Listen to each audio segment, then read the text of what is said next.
Friday the 13th rarely happens in October. It happens about once every 6 to 11 years. So I figured today is the perfect time to tell this true crime story about a killer that is not well known but committed a brutal crime posing as Jason Voorhees from the movie Friday the 13th. On October 24th, 1988, in Greenfield, Massachusetts, Mark Branch utilized the urban legend of a small-town killer. Dressed as Jason from the Friday the 13th film series, he brutally killed Sharon Gregory. Police and the media quickly blamed the tragedy on Branch's obsession with horror movies. It's a homicide. The victim had multiple stab wounds.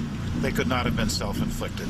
We spoke to Sharon's sister and we spoke to a number of their friends and found that each one of them had a common concern, and that was with another friend called Mark Branch. Police immediately head to Mark Branch's house to question him, but he's not home.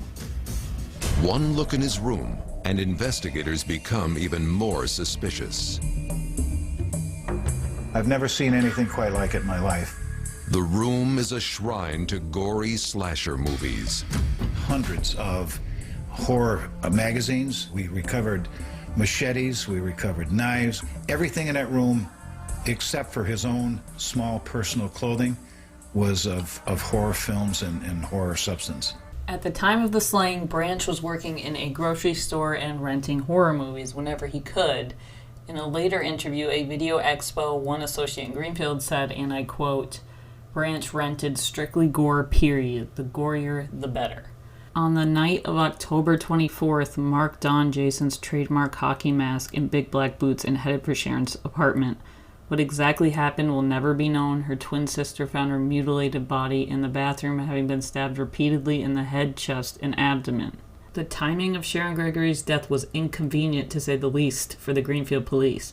October 24th was a Monday, which meant Halloween celebrations were happening throughout the weekend and likely into the next week. The police didn't only have to deal with the usual pranksters causing trouble, now they had a killer on their hands. The police effectively shut down Halloween in Greenfield. They moved trick-or-treating to the middle of the day and canceled the Halloween parade. The police were suspicious of Mark Branch as soon as they uncovered the victim's body, and they immediately launched a full-scale manhunt.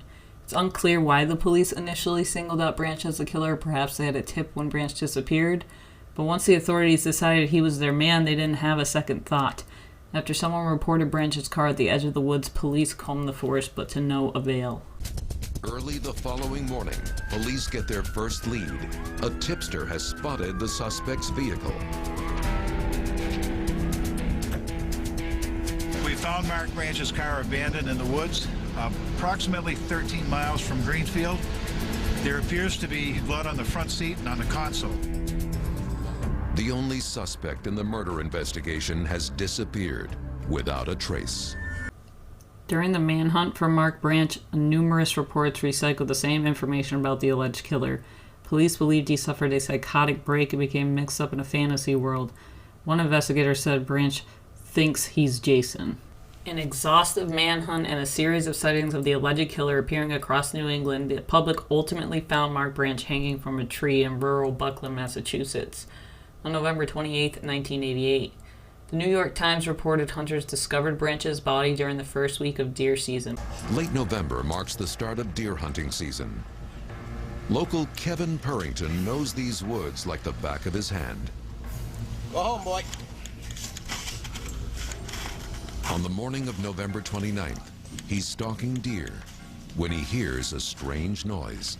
I heard a snap, and I looked up and I saw the body hanging in the tree. There, hanging by his bootlaces and belt, is Mark Branch, dressed just like Jason from Friday the 13th. As soon as I got up to the body, I knew exactly who it was. I was so happy that I found him, I ran off the mountain in record time.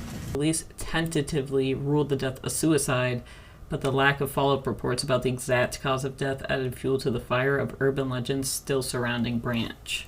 Mark Branch had become something of an urban legend around the rural hills of western Massachusetts. One local story involves Branch modeling himself after the villain of 1974's Black Christmas. Branch supposedly kept files about the girls in his high school and used these while making obscene phone calls to them in the evenings. Branch also allegedly wrote notes to the girls where he explained in gruesome detail how he would kill them, although this activity was never proved to be true.